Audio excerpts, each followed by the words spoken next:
नमस्कार। चीन को लेकर एक बहुत अहम जानकारी है। चीन डोकलाम से लगे हुए अपने गोलमुड एयर बेस पर क्रूज मिसाइल तैनात कर रहा है और क्रूज मिसाइल के साथ साथ H-6 बॉम्बर की भी चीन लगातार तैनाती करता जा रहा है। तकरीबन 4 H-6 बॉम्बर की वो तैनाती कर चुका है और KD-63 क्रूज मिसाइल की तैनाती कर चुका है चाइना अपने गोलमुड एयर बेस पर।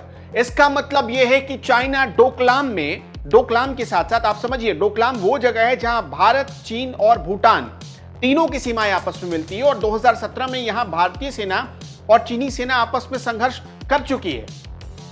तो यहां पर तैनाती का मतलब है कि सीधा सीधा भारत को चुनौती देना। इसके साथ साथ भारत अब इसका जवाब कैसे दे रहा है, तो ठीक 24 घंटे पहले ओडिशा के बालासोर में पृथ्वी 2 मिसाइल का भारत ने परीक्षण किया है। यह बैलिस्टिक मिसाइल है, जमीन से जमीन पर मार करने वाली मिसाइल है, जिसकी क्षमता, जिसकी रेंज तकरीबन 150 से लेकर 600 किलोमीटर तक है और पृथ्वी 2 मिसाइल के इस परीक्षण को सफल बताया है डीआरडीओ ने कल इसका परीक्षण किया था।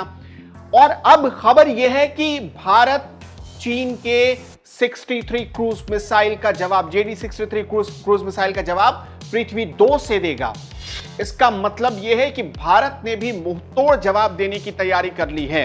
डोकलाम के हिस्से से जब चीन वहां साजिश रचेगा तो इसका सीधा असर लद्दाख पर भी पड़ेगा, इसका सीधा असर अरुणाचल प्रदेश पर भी पड़ेगा और इसका सबसे ज्यादा असर सिक्किम पर भी पड़ेगा।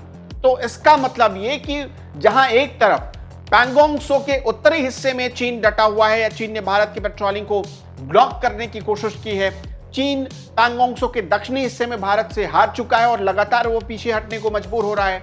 इसके साथ साथ गलवान घाटी में हमने देखा डेप्सांग में चीन आगे बढ़ने की कोशिश कर रहा है और वहां चीन मात खा जा रहा है। डेप्सांग में तो बाकायदा उसने बहुत बड़ी साजिश कर रखी थी, लेकिन वो पकड़ा गया। गोगरा, हॉट स्प्रिंग, ये जो तमाम इलाके हैं वहां पर चीन ने टेंशन बढ़ा रखी है, लेकिन फिर भी वो भारत के खिलाफ कोई बड़ी कार्रवाई करने से क्यों भाग रहा है? क्योंकि आप समझिए, भारत की सेना को ऑर्डर मिल चुका है कि अगली बार चीन अगर LAC को लांघने की कोशिश करे तो अब सीधा फायर, सीधा गोली चलाने का ऑर्डर मिल चुका है। इसका मतलब ये कि सेना को खुली छूट दे दी गई है कि चीन से आपको जैसे निपटना है आप निपट सकते हैं और अब गोली चल सकती है LAC पर। यह साफ संकेत है भारत के अधिकारियों ने, भारत की सरकार ने ये जो खुली छूट दी है सेना को, उससे पता चलता है कि किस तरह भारतीय जवान अब जवाब देंगे चीन का। H-6 बॉम्बर की तैनाती का मतलब है कि सीधे सीधे भारत के खिलाफ इसका इस्तेमाल करेगा चीन, लेकिन H-6 बॉम्बर की तैनाती का भी जवाब भारत के पास है क्योंकि राफेल LAC के पास उड़ रहे हैं। हमने देखा सुखोई जो कि ब्रह्मोस से लैस हैं, सुखोई भी वहां पर लगातार उड़ान भर रहे हैं। MiG-29 उड़ान भर रहे हैं। MiG-21 बाइसन पहुंच चुका है। हमने देखा कि जो अपाचे हेलीकॉप्टर, जो अटैक हेलीकॉप्टर है, पहुंच चुके हैं। हरक्यूलिस विमान वहां पर पहुंच चुका है। इसी तरह Mi-17 हेलीकॉप्टर को भी तैनात करने की बात सामने आ रही है। तो अब भारत ने भी पूरी ताकत लगा दी है चीन से मुकाबला करने के लिए। जो लगातार जानकारियां मिल रही हैं उसके हिसाब से जो चीन का H-6 बॉम्बर है वो लंबी दूरी को टारगेट कर रहा है, लंबी दूरी को टारगेट कर सकता है। ये परमाणु हमला भी कर सकता है, यानी एटॉमिक हमला भी कर सकता है, ऐसी भी जानकारी आ रही है।